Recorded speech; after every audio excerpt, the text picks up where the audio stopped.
singer, poet. He was born in San Antonio, Texas, and grew up along the Mexico-United States border, spending equal amounts of time in both countries. His poetry centers on his Mexican-American, Jewish, and transgender identities in their borderlands and walls. Welcome, Vicente.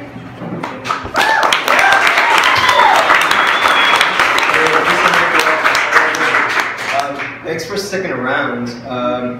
So like Jane mentioned, I spent a lot of time in Mexico. I don't know about y'all, but I don't know if any of y'all have any places from your childhood that you're very fond of, that you're nostalgic about, to to even think of them as somewhat magical. My parents are from Veracruz, Mexico. And I'm definitely very nostalgic about it. I think of it as a semi-magical place, so it's a poem about that. It's called Veracruz on my back. There's no clock in tomorrow. By menguante moonlight, you watch a rooster strut, while the mango nancha leaves sway to the rhythm of his danzón. Torn sneaker hang from electric lines and octaves. A frayed shoelace portamento glides towards the next note.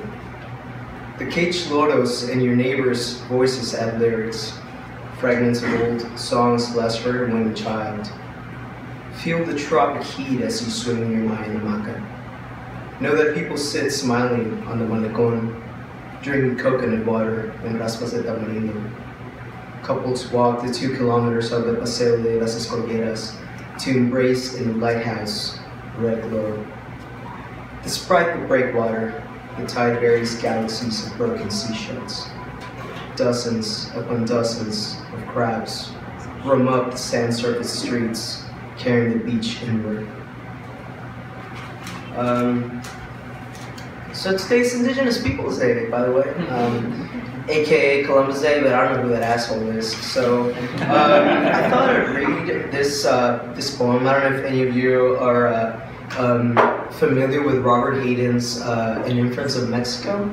It's a poem divided into several parts, and one of them talks about the port of Veracruz, and this poem is actually set in the same place. So, one of the things about growing board is that whenever I'm in the US, I feel very Mexican, but whenever I go back to Mexico, I feel really American, and it's really hard. So this is kind of about that. Puerto de Veracruz, 2009. Tourists clustered on the edge of the Malecón, across from the Venustiano Carranza lighthouse, sucking the Gulf, another souvenir into their cameras, click by click. They huddled around a group of locals, divers who retrieve coins tossed in by tourists and collect them in a powdered mule can, rusted by salitre into the color of their weather-tanned skin. A red-haired man tossed a large coin into the water.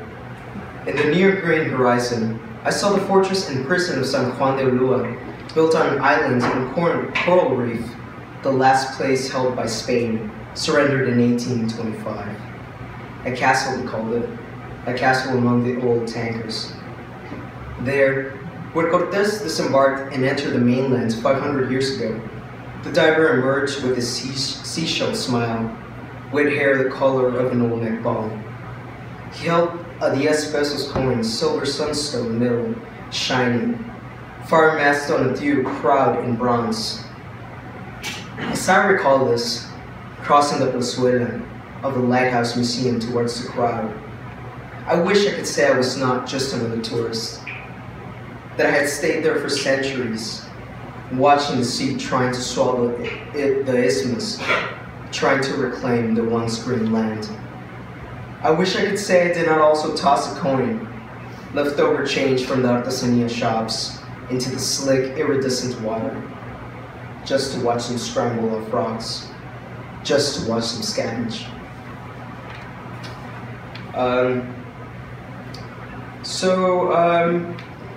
Another thing about living in board is that the drug war thing is pretty rough.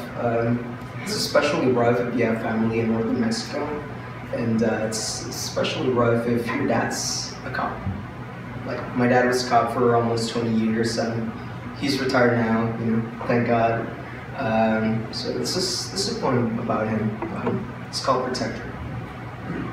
My policeman father told me he dreamt of his father, 3 years gone to congestive heart failure. You were in the dream in Coatzacoalcos, the downtown market. He circled the watermelon cantaloupes. Papaya halves wrapped in plastic, not just in hand-woven baskets. I'm not sure, but I think it must have been summer. It could have been yesterday. You were buying Chinameca meat. You were younger, maybe 8, missing a tooth. I lost sight of you. All the people off locked up were there. You were so small, I had to find you. Your grandfather was there. He pointed you out. Then, kilometers away, we all walked and held hands on the balcony. The beach was empty and sea foam combed the water back to land. Your grandfather's grip was strong, just like it used to be when I was a child. You asked why your abuelito was with us and how could he hold your hand if he was dead. Then he smiled at you and was gone. My father said he thought the dream meant my grandfather would watch over me from beyond. I considered what to tell him. How to explain that I didn't believe it. That I think that once people die, they just do. How to explain to the man that sat there, tired and hungry in his torn undershirt, crying about his dead father, that I didn't believe in beyond. Not for him, nor for me. He also watches over you, I said. Another one about my dad. To the cartel, who kidnapped my father.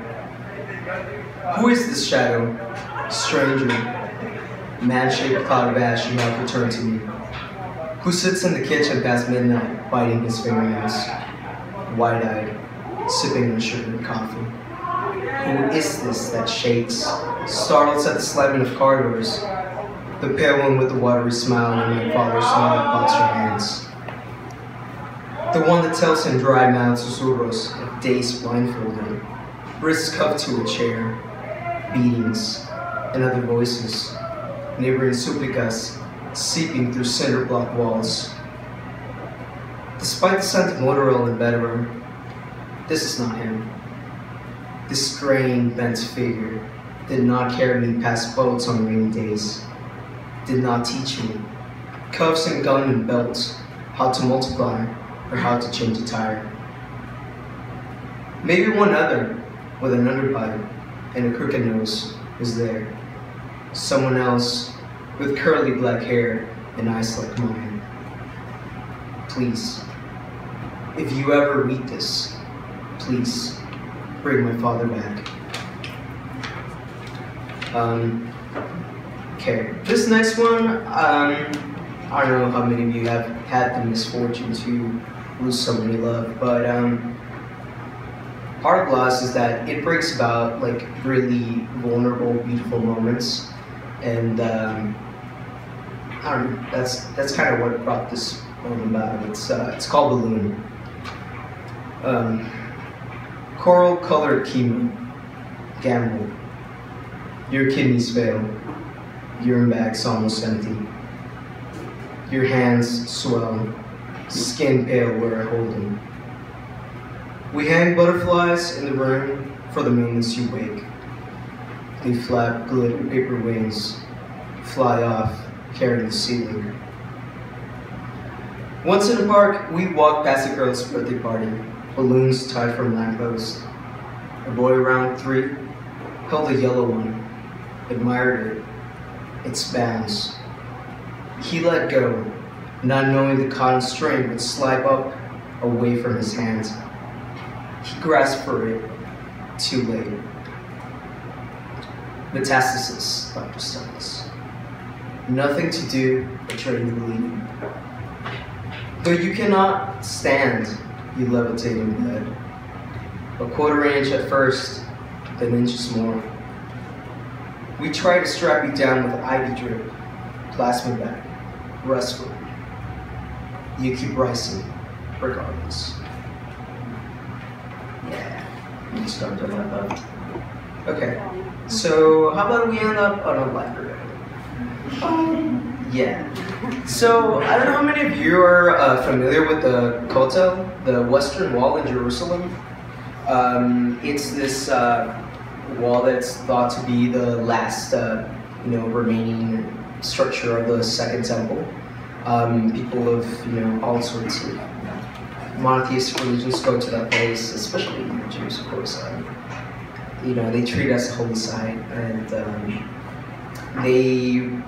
they have this habit of, or this custom of writing prayers on a little piece of paper and folding them up and putting them in the crevices of the wall. And one day I was, just wondering what it is that all of these people would potentially like writing those prayers and fold up and leave there, as someone who is very unorthodox about, his spiritual and religious beliefs. I was just kind of wondering what they would potentially leave there, beyond creed and beyond language. What was the essence of those prayers? So naturally, it's called Prayer Left at the Western Wall. It's just a short verse poem. So bear with me. Lord, I am waiting for you to pick me up one of these days. If you would only see me how I am, an action figure with its unbending arms extended, have mercy and pick me up. Clasp my torso with your marker-stained hands. Love and handle me like a child. Thanks, y'all.